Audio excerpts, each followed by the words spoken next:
ఈ మధ్య కాలంలో అగ్రకులాల పేదలకు ఈడబ్ల్యూఎస్ రిజర్వేషన్ల పేరుతో తెలంగాణలో రిజర్వేషన్లు 10% అమలు జరుగుతున్నాయి. దేశవ్యాప్తంగా ఎక్కడైనా ఎస్సీ ఎస్టీల జనాభా దామాష్ ప్రకారంగా రిజర్వేషన్లు అమలు జరగాలి. ఇది చట్టం, రాజ్యాంగం చెప్తున్నది. తెలంగాణ రాష్ట్రంలో అగ్రకులాల పేదల పర్సెంటేజ్ 10% ఉండదు.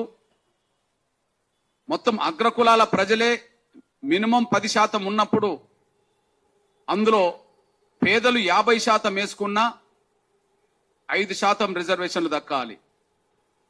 పేదలు 30% ఉన్నా ఒక 3% రిజర్వేషన్లు దక్కాలి అని అగ్రకులాల పేదల పేరుతో పేదరికానికి మించి జనాభా కంటే మించి ఇక్కడ 10% రిజర్వేషన్లు అమలు జరుగుతున్నాయి.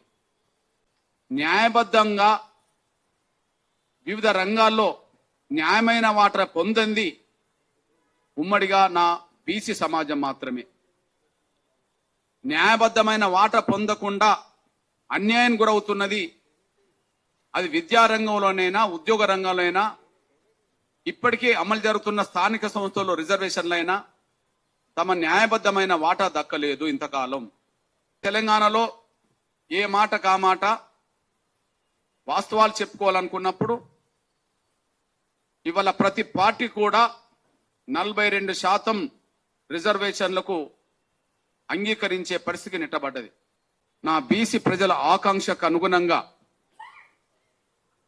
ప్రస్తుతం ఏ 42% అయితే రిజర్వేషన్లు స్థానిక సంస్థల్లో రిజర్వేషన్లు అమలు జరగాలని ఏ డిమాండ్ అవుతున్నదో ఆ డిమాండ్ను కేవలం ఒక ఎంఆర్పీఎస్ సంఘంగా బలపరచడం కాదు, ఆ డిమాండ్ సాధించే విషయంలో ఎంఆర్పీఎస్ భాగస్వామ్యం అవుతుందని